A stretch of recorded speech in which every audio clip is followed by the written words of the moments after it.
안녕하십니까. 이번 강의는 선물에 대한 문제풀이를 하겠습니다.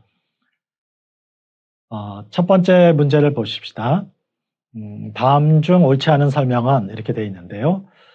1번은 선물은 의사표시만으로 매입하며 대가 지불은 없다. 매입하면이 아니라 매입하며. 그렇죠. 선물은 의사표시만으로 매입하는 거예요. 매도도 마찬가지고. 그리고 대가 지불은 없어요. 증거금을 넣어놓잖냐? 증거금은 대가 아니냐? 대가 아니에요. 그거는 그 선물을 사고 파는 대가가 아니고 선물이 그 일일 정산 시스템이기 때문에 돈이 매일 빠져나가고 들어오고 하는데 빠져나갈 때 돈이 있어야 되지 않겠습니까? 그래서 증거금이 있는 것뿐이지 대가는 아닙니다. 두 번째, 선물 거래의 손익은 매일매일 실현된다. 맞습니까? 맞아요. 매일매일 일일 정산이라고요. 일일 정산 시스템이기 때문에 매일매일 실현이 돼서 이익이 나면은 내 계좌에 돈이 늘어나고 손실이 나면은 내 계좌에서 돈이 빠져나가요. 그러니까 보통 우리가 주식을 샀다가 묻어두고 뭐 이러는 게 아니에요. 매일매일 그 손익이 실현이 됩니다. 세 번째, 선물 가격도 선물의 만기 가치를 할인한 현재 가치이다. 아닙니다. 선물 가격만은 미래의 현물 가격을 현재 가치로 구한 게 아니고 미래의 가치 개념이에요. 다른 그 가격 결정 모형은 다 미래에 들어올 수익을 현재 가치로 만드는, 소득을 현재 가치로 만드는, 할인해서 현재 가치로 만드는 그런 개념인데, 선물 가격은 현재 현물 가격을 기준으로 시작해서 미래 가치를 구하는 거예요. 그러니까 우리가 선물의 보유 비용 모형은 F는 S 플러스 C라고 하잖아요. 이게 현재 가격이고 요것이 바로 C가 뭐 이자 수익 이런 게 되겠죠. 그래서 F가 만들어진다 이겁니다. 4번은 옵션과 달리 선물은 의무가 따른다. 그렇습니다. 옵션은 콜옵션을 사놓고 나한테 손실이 날 것 같으면 안 하면 돼요. 근데 선물은 사놨으면 무조건 현물을 사야 됩니다. 그건 의무가 따르는 거예요. 그렇지만 현물을 요구하는 권리도 있는 거죠. 권리와 의무가 다 있는 거예요. 옳지 않은 설명은 3번이 되겠습니다.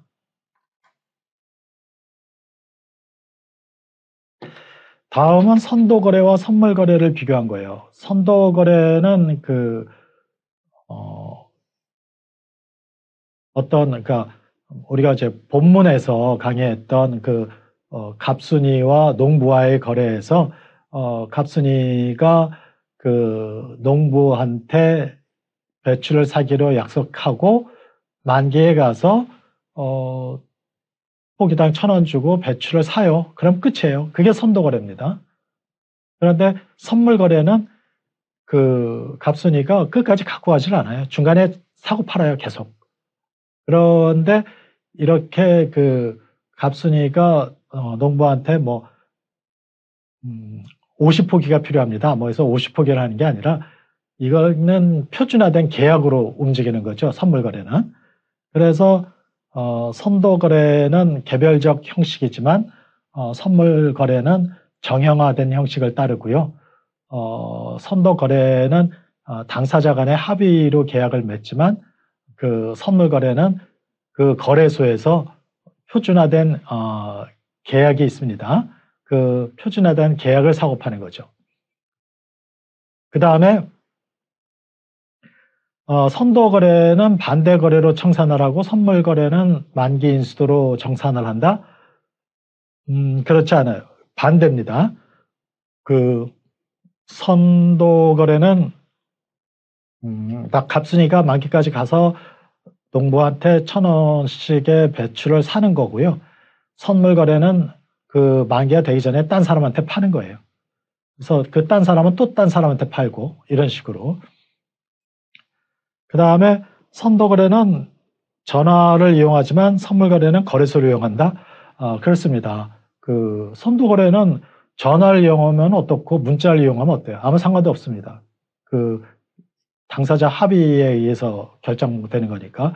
그렇지만 선물 거래는 그 거래소에 표준화된 그 상장된 그 계약을 가지고 하는 거예요. 그래서 우리 그 선물 거래소가 있기 때문에 거기서 그 선물 거래를 사고 파는 겁니다. 우리나라에서 처음으로 도입된 금융 선물은 뭐냐 이러는데 달러 선물, 주가지수 선물, 국고채 선물, 개별 주식 선물 이렇게 돼 있는데 뭐가 제일 먼저 도입됐을까요? 우리나라에서는 주가지수 선물이 제일 먼저 도입됐습니다. 이게 아마 1996년인가 그럴 겁니다. 그 제일 먼저 도입되고 그 다음에 이제 그 하나하나씩 도입이 됐죠.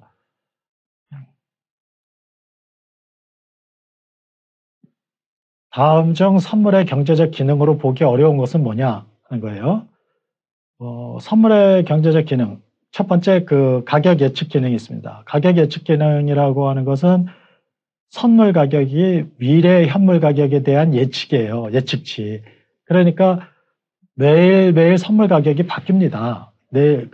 왜냐면은 새로운 정보가 그 반영이 돼서 또 가격이 바뀌고 또 가격이 바뀌고 그래요.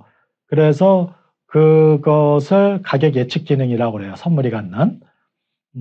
그리고 자원의 효율적 배분 기능이 있습니다. 그게 무슨 말이냐면은 만약에 선물 가격이 비정상적으로 높다라고 하면은 우리가 보통 원유 선물이 있잖아요. 원유 그 사업할 때 그 현물로 사업하지 않아요. 다에게 가격이 뭐 올랐다 내렸다 할 때 자세히 들어보면은 원유 선물 가격이 배럴당 얼마다 이런 식으로 얘기한단 말이에요. 그래서 만약에 그 선물 가격이 높다 그러면은 뭐라 그럽니까? 더 많이 채굴을 한다고 그러나요? 원유를 캐내는 거죠. 그리고 그렇지 않으면은 그 선물 가격이 낮다 이러면은 원유 생산을 좀 줄이고 이런 식으로 자원의 효율적 배분을 해나가는 기능이 선물에 의해서 이루어진다 이거예요. 위험 전가 기능이 있습니다. 위험 전가 기능은 무슨 말이냐면은 내가 그 위험을 부담하기 싫다. 나는 위험이 싫다. 해지를 하겠다. 그러면은 그 위험을 누군가에게 떠넘겨야 되잖아요. 그거를 떠맡는 사람이 투기거래자입니다. 그래서 투기거래자는 그 위험을 가지고 뭔가 승부를 거는 사람이고 나는 그 위험이 싫어서 해지를 하려고 한다. 그러면은 그 투기거래자가 있기 때문에 해지거래자의 위험을 투기거래자가 떠안는 거예요. 이익 극대화 기능. 이익 극대화 기능은 그 선물의 기능이라고 보기도 어렵죠. 어디서나 뭐 다 이익을 추구하는 거니까.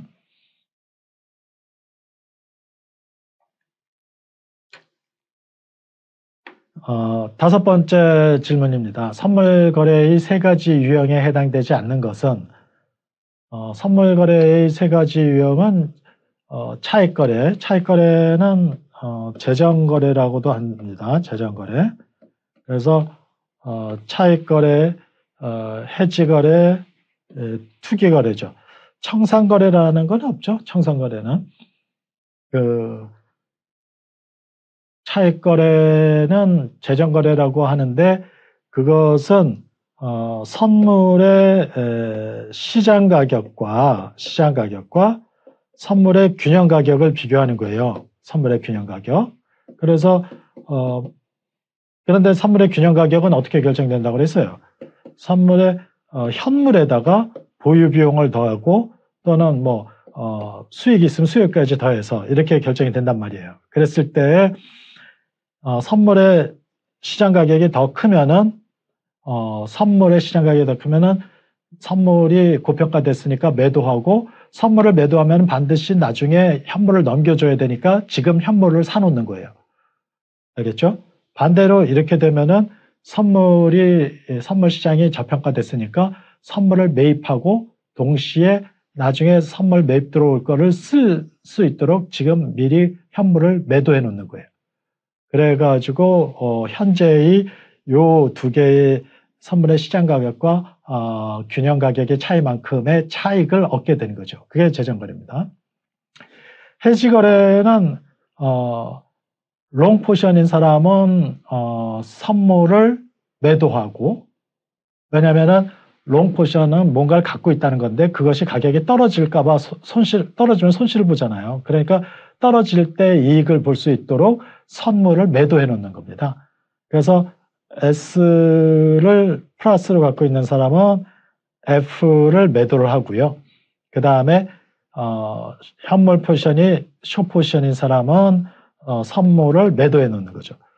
그러면은 이거랑 똑같네요. 그 차익 거래랑.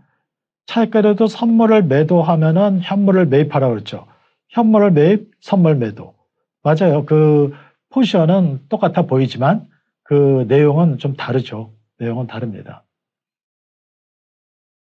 투기 거래는 아예 그 현물은 고려하지 않고 선물만 가지고 사고 파는 것을 투기 거래라고 합니다.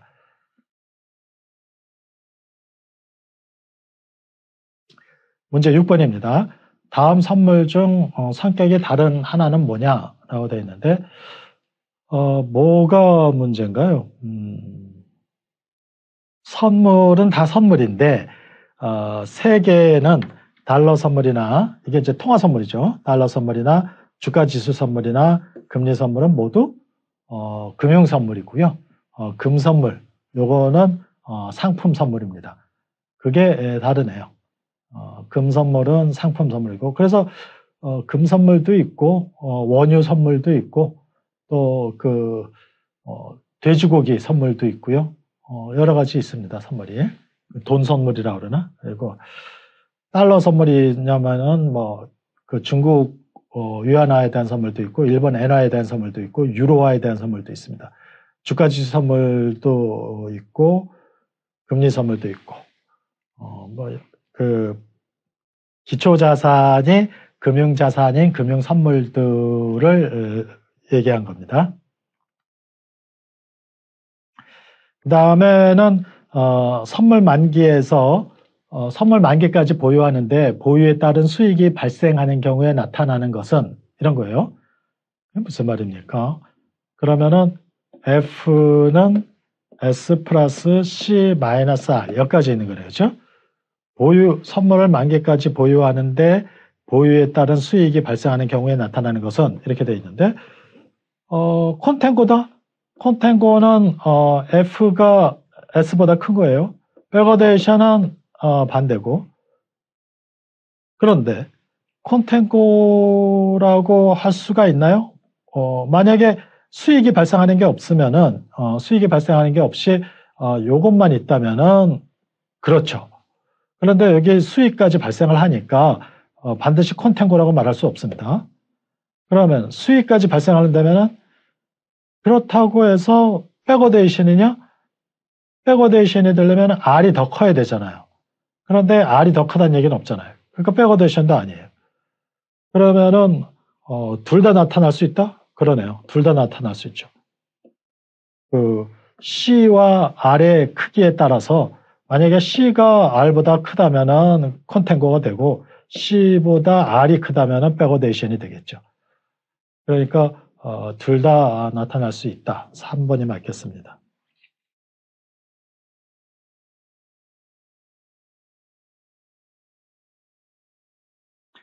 선물 가격이 과대평가된 경우 이익을 얻을 수 있는 차익거래 전략을 제대로 설명한 것은 뭐냐 이거예요. 선물 가격이 과대평가됐다. 그러면은 그 얘기인가요? 여기서 선물 가격이라는 건 선물 시장 가격이죠. 그러니까 그 F를 두 개로 봐서 이게 이제 균형 가격이에요. 이게 이제 S 플러스 C로 만들어진 그리고 이게 이제 시장 가격입니다. 이랬을 때 이렇게 됐다고 하는 거죠. 그러면 어떻게 됩니까? 고평가된 선물을 매도하고 선물을 매도하면은 반드시 뭐를 해야 돼요? 나중에 현물을 넘겨줘야 되니까 현물을 미리 사놔야 돼요. 그러면은 현물을 사놔요. 그런데 선물 매도는 돈이 들어오는 게 없어요. 그럼 무슨 돈으로 현물을 매입합니까? 차입을 해야죠, 일단. 돈을 빌려서 차입을 했다가 나중에 이걸 상환을 해야 됩니다. 상환을. 그러면은 어떻게 돼요? 그 차입금을 조달해서 현물을 매입하고 1번, 그리고 선물을 매도한다. 이거네요, 답이. 그렇죠? 선물을 매도하고 만기에 가서 현물을 매입한다? 그거는 안 되죠. 만기에 가서 현물을 매입하면 만기의 현물 가격이 얼마가 될지 모르잖아요. 그러니까 그때 가서는 차익을 얻을 수 있을지 없을지를 몰라요. 그러니까 지금 사놔야 되는 겁니다. 현물을 공매해서 자금을 조달한 후 예치한다. 이거는 아니겠네요. 이거는 이런 경우에 그래요. 만약에 F가 반대로 저평가됐다고 해봅시다. 그러면은 이렇게 됐으면은 저평가된 선물을 매입해야 되죠. 선물을 매입합니다. 그리고 동시에 나중에 선물을 매입했으면은 현물을 받을 거 아닙니까? 그러니까 지금 현물을 공매해놔요. 현물을 공매해. 그러나 현물 공매하면 돈이 들어오죠. 이 돈 들어오는 것을 예금을 합니다. 예치를 해요. 했다가 나중에 선물 매입한 걸로 해서 현물이 들어오면은 현물 공매에 상환을 해요. 현물 공매에 대한 상환을 합니다. 이렇게 하면은 바로 선물의 시장 가격이 저평가됐을 때의 재정 거래가 돼요. 그러니까 뭐가 되나요? 3번은 그런 반대의 경우네요. 그렇죠? 3번은 선물 가격이 과소평가된 경우 이익을 얻을 수 있는 전략이에요. 요거는 1번은 선물 가격이 과대평가된 경우 이익을 얻을 수 있는 차익거래 전략이고,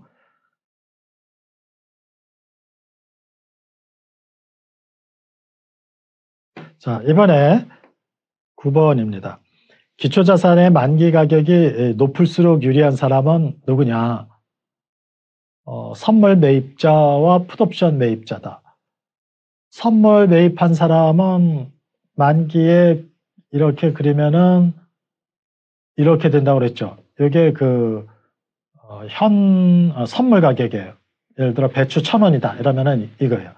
이게 만기 현물 가격이고, 이게 선물 매입한 사람의 포지션입니다. 이게 이익이고, 그러면은 선물 매입한 사람은 만기 가격이 높다는 건 이쪽입니다. 이쪽으로 갈수록 이익이 많이 나는 거죠. 이익이 많이 나는 거예요. 근데 풋옵션 매입자를 봐요. 풋옵션 매입자는 이렇게 해서 이렇게 될 거 아니에요. 이렇게. 그러니까 이쪽으로 갈수록 이익이 나는 게 아니라 뭐 손실이 더 커지지는 않아도 일정한 손실을 계속 안게 되는 거죠. 유리할 게 없죠. 풋옵션을 매입한 사람은 주가가 떨어질수록 이익이 나는 거죠. 그러니까 풋옵션 매입은 안 돼요. 이 사람은. 풋옵션 매입. 콜옵션 매입은 됩니까? 콜옵션 매입은 이렇게 되는 거죠. 콜옵션 매입은. 그러면은 이 사람은 이쪽으로 만기의 주가가 높아질수록 여기에 이익이 나네요. 이쪽이 열려 있지 않습니까? 그래서 이쪽에서 이익이 나는 거죠. 이익이. 그러니까 이 사람도 이익이 나고, 그러니까 선물 매입한 사람하고 콜옵션 매입한 사람이 이익이 납니다. 풋옵션 선물 매도자는 그러면은 기초 자산 가격이 낮을수록 유리한 사람은 누굴까요? 낮을수록 유리한 사람은 풋옵션 매입한 사람하고 선물 매도한 사람이겠네요. 근데 풋옵션 매도자는 어떻게 될까요? 풋옵션 매도자는 이렇게 될 거 아닙니까? 이렇게. 그러니까 이 사람은 이익이 만기의 주가가 높아진다고 해서 이익이 큰 것도 아니에요. 이익이 일정한 수준으로 한정되어 있습니다. 한정되어 있는 상태예요. 그래서 기초자산의 만기 가격이 높을수록 유리한 사람은 선물 매입자와 콜옵션 매입자, 선물 매입자와 콜옵션 매입자. 그렇죠. 요 두 개가 다른 게 요거네요. 3번. 그래서 3번이 되겠습니다. 그래서 콜옵션이나 옵션이나 선물이 모두 파생 상품인데, 파생 상품은 그 파생 상품마다 용어가 있어요. 그래가지고 만기 행사 가격 옵션 같은 경우는 그런 것이 있는데 그 개념을 잘 이해해 두도록 하는 게 좋아요. 가격 용어가 똑같다고 그걸 똑같은 걸로 보면 안 되고, 예를 들어서 선물의 그 가격, 선물 가격은 그 옵션의 뭐와 비슷해요. 옵션에서. 그러니까 선물 가격 하면은